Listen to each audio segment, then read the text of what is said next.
saya dapatkan dari guru saya juga, ya. Dia menceritakan ada seorang wanita, ya, wanita yang berobat ke beliau karena sakit atau mungkin saat itu dikabarkan dia kena tumor hidung. Ya, jadi hidungnya itu sudah ya bolong lah kayak begitu, ya keroak, maaf ya, seperti itu. Lalu diobatinlah sama beliau, ya, sama guru saya tadi. Subhanallah Bapak sekalian, dalam pengobatan tadi mulai ada perbaikan, ya, mulai mengering, mulai membaik, keluhan-keluhan itu mulai hilang gitu. Tiba-tiba suatu hari datang lagi dalam kondisi yang agak berat, ya, agak berat. Akhirnya guru saya mengatakan ini harusnya ini sudah mulai progres yang baik atau penyembuhan gitu kan.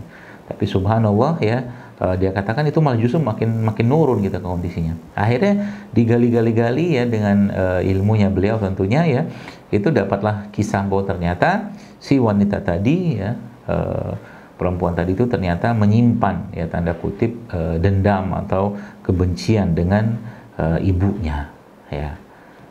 Ya mungkin ini kita tidak membahas dalam konteks Islamnya atau segala macam, tidak, karena yang bersangkutan pun bukan Muslim, ya, maaf, ya. Tapi yang saya mau bahas ini betapa ternyata ketika ada masalah dengan seseorang, ya, bahkan seorang anak apalagi, itu bisa menyebabkan perburukan, bahkan ada suatu penyakit atau memicu suatu penyakit, ya.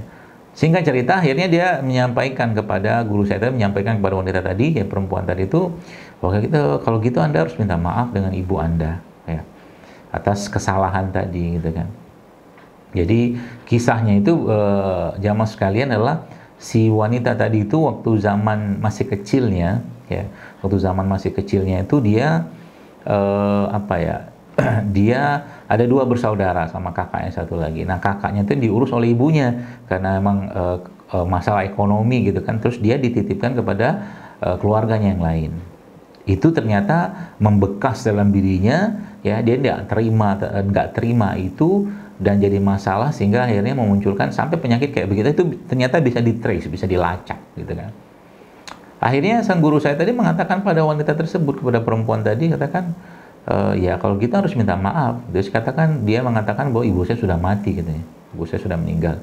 Ya kalau sudah meninggal Anda datang ke kuburannya, minta maaf di kuburannya kepada ibu Anda. Ya itu salah satu cara, ya.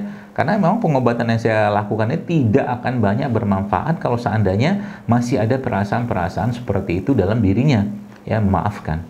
Ini kan jadi masalah, ya, karena memang tadi lagi saya katakan wanita ya secara umum, ya, kecenderungan mereka itu kan memendam emosi apa segala macam itu kan luar biasa berat dan besar dan dalam gitu kan. Susah untuk memaafkan. Biasanya begitu. Karena apa? Karena semua di logika gitu kan.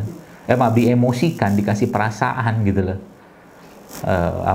Karakter wanita kayak begitu. Ya, sehingga memang kecenderungan penyakit-penyakitnya itu memang penyakit-penyakit yang akhirnya itu berhubungan dengan bagaimana sel-sel itu berubah menjadi sel-sel yang radikal bebas, ya, teroksidasi sampai akhirnya ke sel kanker atau ketakseimbangan, bahkan sampai seperti ke autoimun. Saya juga pernah dulu mendapatkan seorang wanita yang itu juga karena saya tanya dia kena kanker gitu kan, kanker getah bening. Itu ternyata asalnya juga sama masalah, ya, seperti itu. Maka untuk apa disimpan, ya? Untuk apa disimpan? Ya, untuk apa itu dipendam? Anda, para wanita, ya, Anda harus melepaskan itu, ya, release it gitu kan, lepaskan itu, ya. Sebab kalau enggak dia akan jadi racun, ya, dan racun emosi itu Bapak Ibu sekalian itu jauh lebih berat daripada racun fisik, ya, racun emosi itu. Bagaimana cara melepaskannya atau bagaimana cara mengembalikannya atau menghilangkannya? Ya, agama solusinya. Kembalikan semua pada Allah. Sibukkan diri dengan hal-hal yang baik, sibukkan dengan ketaatan, sibukkan dengan ibadah-ibadah, baca Quran, zikir, sedekah. Seperti itu yang diajarkan Nabi kita sallallahu alaihi wasallam. Dan minta kepada Allah untuk apa? Untuk jangan perasaan itu tergantung pada sesuatu gitu loh.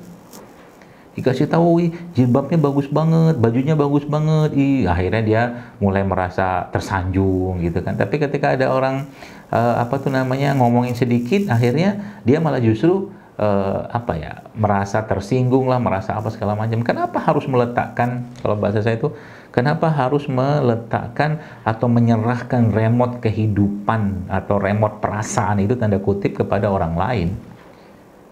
Ya, makanya disarankan ya, Nabi SAW disebutkan oleh Aisyah menyebutkan dalam sebuah hadis ya radhiyallahu anha, beliau mengatakan bahwa Nabi SAW itu paling sering membaca doa ya muqallibal qulub sabit qalbi ala dinik, atau ya musarrifal qulub sarrif qulubana ala ta'atik. Kembalikan semua pada Allah. Toh ngurus perasaan aja kita nggak bisa, ya. Maka ya balikin sama Allah aja. Ya Allah, perasaanku milikmu, diriku milikmu, jiwaku milikmu, ragaku milikmu, semua milikmu ya Allah. Ya, kita cuma numpang saja kayak begini. Jadi tenang hidup tuh gitu kan. Nah, ini poin pentingnya. Ya. Nah, lalu yang kedua Bapak sekarang berkaitan dengan kewanitaan ya. Jadi kata dasar atau kata kunci dari penyakit sebenarnya dalam konsep kesehatan Islam adalah keseimbangan ya. Kalau dia nggak seimbang, maka pasti akan muncul masalah. Contoh begini, kalau kita bicara tentang keputihan pada wanita, keputihan itu kan ada yang normal ya.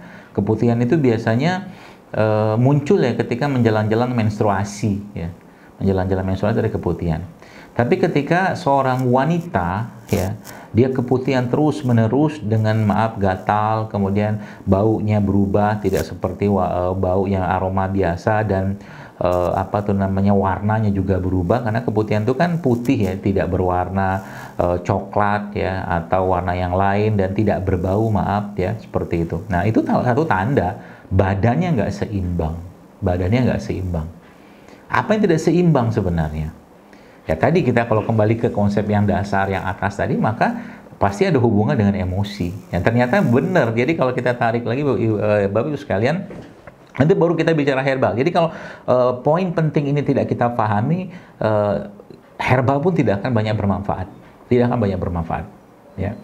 Jadi tadi saya katakan bahwa apa yang tidak seimbang dalam dirinya, ya, apa yang tidak seimbang, maka yang tidak seimbang tadi jiwanya, perasaan, emosinya. Udah menangis aja lah salah satu caranya, nangis untuk Allah, ya. Taqarrub ila Allah, mendekatkan diri pada Allah, ya. Dan itu kalau terjaga bagus dia.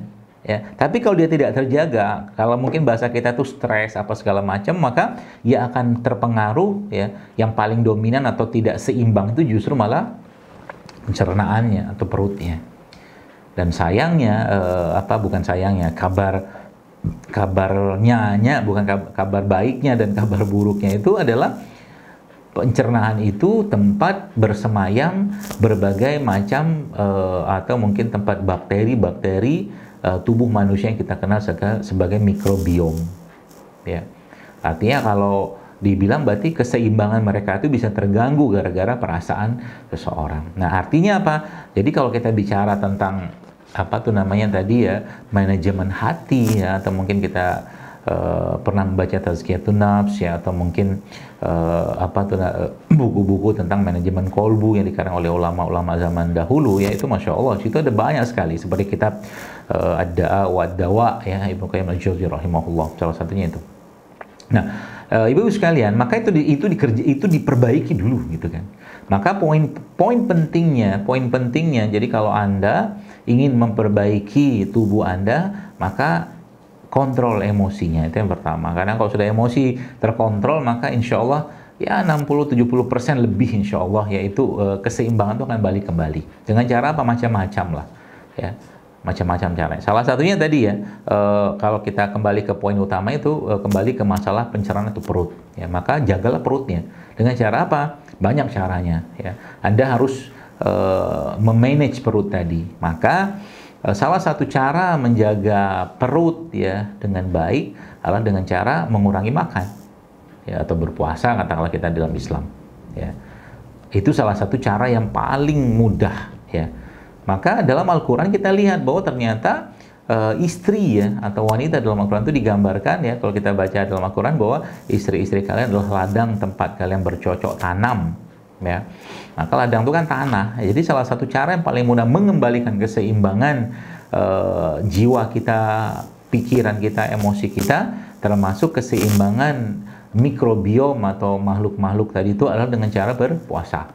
Itu urutannya ya, urutannya di situ. Kalau puasa sudah dikerjakan ya, puasa dikerjakan ya, baik puasa wajib atau puasa sunnah, nah baru kita masuk nanti ke itu selanjutnya ya, apa tuh namanya, pemahaman selanjutnya atau mungkin konsep selanjutnya.